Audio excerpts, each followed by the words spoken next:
कृपया हमारे चैनल को सब्सक्राइब करें और बेल आइकन को क्लिक करें। नमस्कार।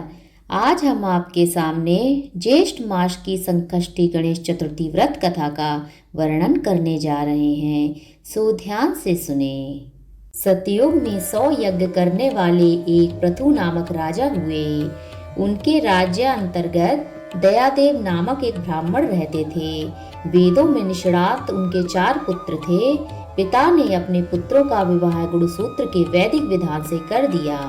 उन 4 बहुओं में बड़ी बहू अपनी सास से कहने लगी, हे सासू माँ, मैं बचपन से ही संकट नाशक गणेश चतुर्थी का व्रत करती आई हूँ।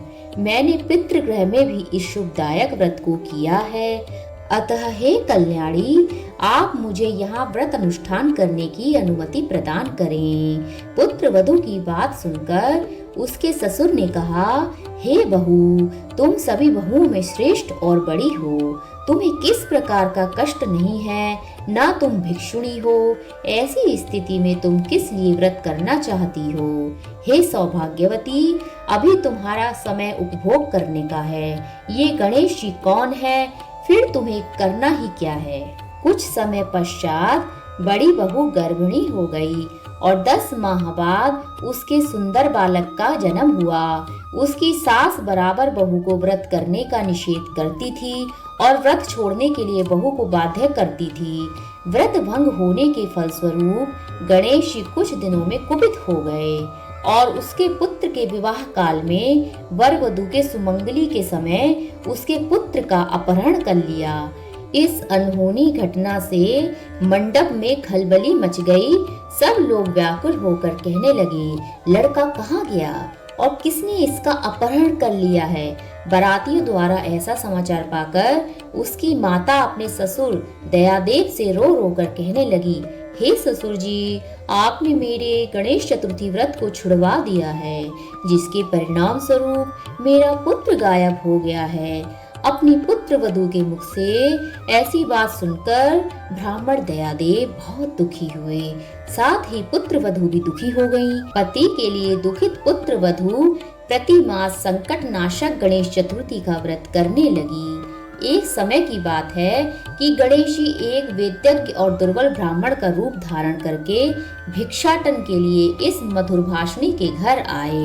ब्राह्मण ने कहा कि हे बेटी, मुझे भिक्षा स्वरूप इतना भोजन दो कि मेरा क्षुधा शांत हो जाए। उस ब्राह्मण की बात सुनकर उस धर्मपरायण कन्या ने उस ब्राह्मण का विधि पूर्वक पूजन किया और भक्ति भाव पूर्वक भोजन कराने के बाद उसने ब्राह्मण को वस्त्र आदि दिए। कन्या की सेवा से संतुष्ट होकर ब्राह्मण कहने लगे, हे कल्याणी, हम तुम पर प्रसन्न हैं। तुम अपनी इच्छा के अनुकूल मुझसे वरदान प्राप्त कर लो। मैं ब्राह्मण वेशधारी गणेश हूँ और तुम्हारी प्रीति के कारण आया हूँ। ब्राह्मण की बात सुनकर कन्या हाथ जोड़कर निवेदन करने लगी कि हे विघ्नेश्वर, यदि आप प्रसन्न हैं तो मुझे मेरे पति के दर्शन करा दीजिए। कन्या की बात सुनकर गणेश जी ने उससे कहा कि हे सुंदर विचार वाली, जो तुम चाहती हो वही होगा।